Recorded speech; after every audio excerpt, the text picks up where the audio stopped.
बरेली हिंसा पर मुख्यमंत्री योगी आदित्यनाथ ने एक ऐसा बयान दिया जिससे इस वक्त बवाल मचा हुआ है।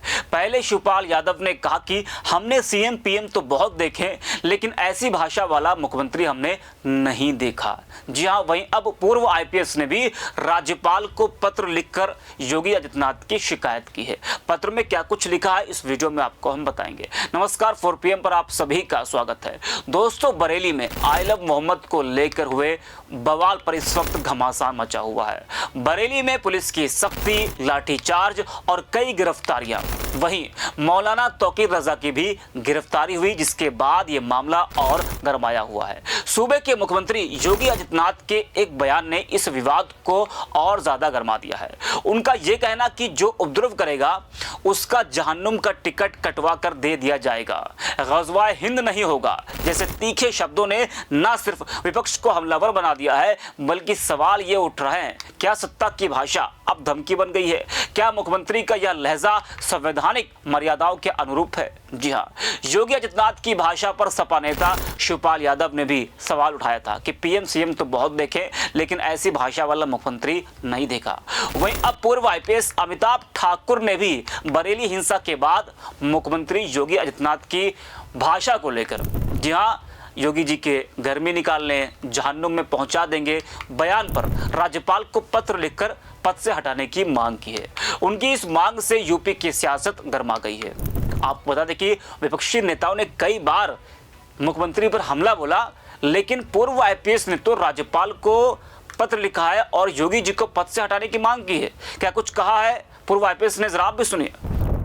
उत्तर प्रदेश के मुख्यमंत्री श्री योगी आदित्यनाथ द्वारा प्रारंभ से ही संविधान के अनुच्छेद 164(3) के तहत बनाए गए तृतीय अनुसूची में वर्णित ओथ के प्रावधान का अनवरत उल्लंघन करने और विशेषकर बरेली घटना के बाद स्पष्टतया इस शपथ का घोर व्यतिक्रमण किए जाने की स्थिति में मैंने उत्तर प्रदेश के राज्यपाल को अपने संवैधानिक अधिकारों का प्रयोग करते हुए श्री आदित्यनाथ को मुख्यमंत्री पद से विलग किए जाने का अनुरोध किया है। तो देखा और सुना आपने, ये कोई पहली बार नहीं है जब पूर्व आईपीएस अमिताभ ठाकुर ने इस तरह से बीजेपी पर और मुख्यमंत्री योगी आदित्यनाथ पर हमला बोला है। वो कई बार बीजेपी और मुख्यमंत्री योगी आदित्यनाथ पर हमलावर हो चुके हैं। आपको बता दें कि बरेली हिंसा को लेकर मुख्यमंत्री योगी आदित्यनाथ ने कहा था कि ग़ज़वाए हिंद भारत की धरती पर नहीं होगा, जो भी उपद्रव करेगा उसको जहन्नुम का टिकट कटवा कर दे दिया जाएगा। सीएम योगी ने कहा था कि उपद्रवियों को ये नहीं मालूम कि उनकी तो जिंदगी बर्बाद है ही, वे इन बच्चों की जिंदगी को भी खराब कर रहे हैं, लेकिन ये सरकार इस तरह की अराजकता को कतई स्वीकार नहीं करेगी। उनके इसी बयान पर और भाषा पर सवाल उठ रहे हैं और अमिताभ ठाकुर ने राज्यपाल को पत्र लिखा है। जरा आप भी सुनिए योगी आदित्यनाथ ने क्या कुछ कहा था। कुछ लोग रहते भारत में हैं, लेकिन ग़ज़वाए हिंद का नारा लेकर के भारत के अंदर राष्ट्र विरोधी गतिविधियों को बढ़ावा देने का कुत्सित कार्य कर रहे हैं। ग़ज़वाए हिंद हिंदुस्तान की धरती पर नहीं होगा। भारत की धरती, ये भारत के देवीय महापुरुषों, अवतारी महापुरुषों, देश के लिए अपना बलिदान देने वाले महापुरुषों के आदर्शों से संचालित होगा। ग़ज़वाए हिंद की कल्पना करना भी और उसका सपना देखना भी जहन्नुम में जाने का टिकट का रास्ता पैदा कर देगा। अगर किसी को जहन्नुम में जाना हो तो ग़ज़वाए हिंद के नाम पर अराजकता पैदा करने का कुत्सित प्रयास करें, और छद्म रूप में जो लोग इस प्रकार की गतिविधियों में लिप्त हैं, वे भी कान खोल करके सुन लें। देर सवेर छांगुर जैसे हाल तो उनके भी होने ही हैं। तो सुना आपने। बता दें कि योगी के बयान पर सपा नेता शिवपाल यादव ने भी कहा था, मैंने बहुत सारे मुख्यमंत्री देखे, लेकिन योगी आदित्यनाथ जैसे खराब भाषा का इस्तेमाल करने वाला सीएम नहीं देखा। सुनिए शिवपाल को। बरेली में हिंसा देखी गई है, क्या कहेंगे? देखिए, प्रदेश के मुख्यमंत्री का ध्यान बेरोजगारी, भ्रष्टाचार, महंगाई के खिलाफ नहीं है। केवल प्रदेश में अमन चैन खत्म करने का है। तो इसके लक्षण अच्छे नहीं हैं, न देश के लिए न प्रदेश के लिए अच्छे नहीं हैं। और इस तरीके की मैंने तो बहुत से प्रधानमंत्री भी देखे, मुख्यमंत्री भी देखे प्रदेश में, लेकिन इस तरह की भाषा का प्रयोग कभी हुआ नहीं है। तो मैंने ये बोल तो दिया, इनके पास कोई काम ही नहीं। अब किसानों के समस्या का कोई नहीं,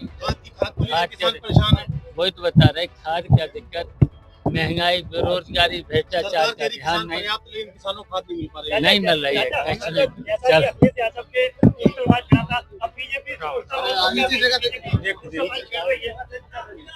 तो सुना आपने। आपको बता दें कि योगी आदित्यनाथ के बयान के बाद विपक्षी दलों ने सरकार की कड़ी आलोचना की है। उन्होंने आरोप लगाया कि मुख्यमंत्री केवल एक समुदाय को निशाना बनाकर भेदभावपूर्ण रवैया अपना रहे हैं, जो समाज में धार्मिक ध्रुवीकरण को बढ़ावा देता है। जी हां, लगातार ऐसे आरोप विपक्ष की तरफ से लगाए जा रहे हैं। पूर्व आईपीएस अमिताभ ठाकुर ने तो राज्यपाल को पत्र लिखकर मुख्यमंत्री को पद से हटाने की मांग भी कर डाली है। उन्होंने इस बयान को असंवैधानिक और भड़काऊ बताया है।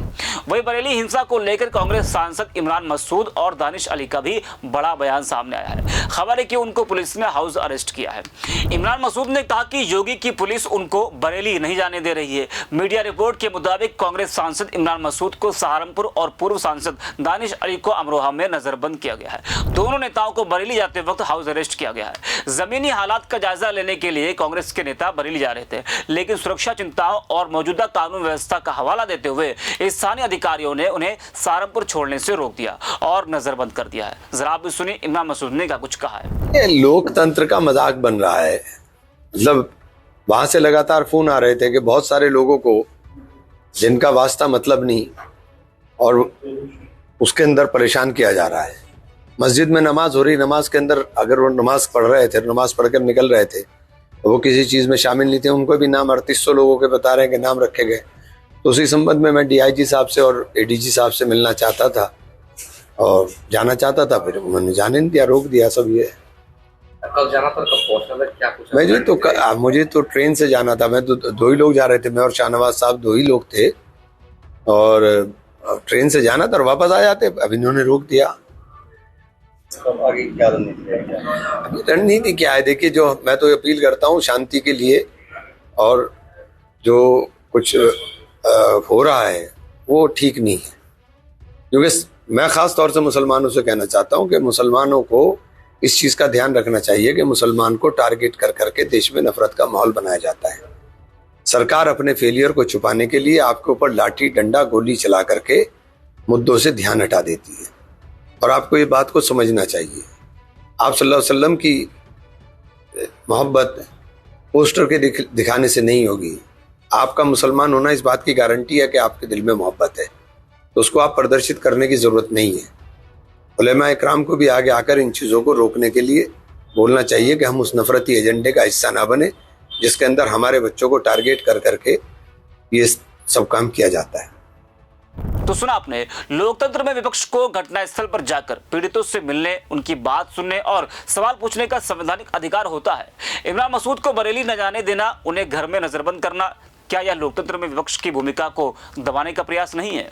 जब सत्ताधारी पार्टी के नेता किसी भी जगह आसानी से पहुंच सकते हैं और विपक्षी नेताओं को रोका जाता है, तो सवाल उठता है कि क्या कानून सभी के लिए बराबर है? इस घटना को लेकर कई विपक्षी नेताओं ने आरोप लगाया कि सरकार तानाशाही की राह पर चल रही है और अब सवाल पूछने तक की अनुमति नहीं दी जा रही है, पीड़ितों से मिलने भी नहीं दिया जा रहा है। तो इस वीडियो में इतना ही। आगे 4 PM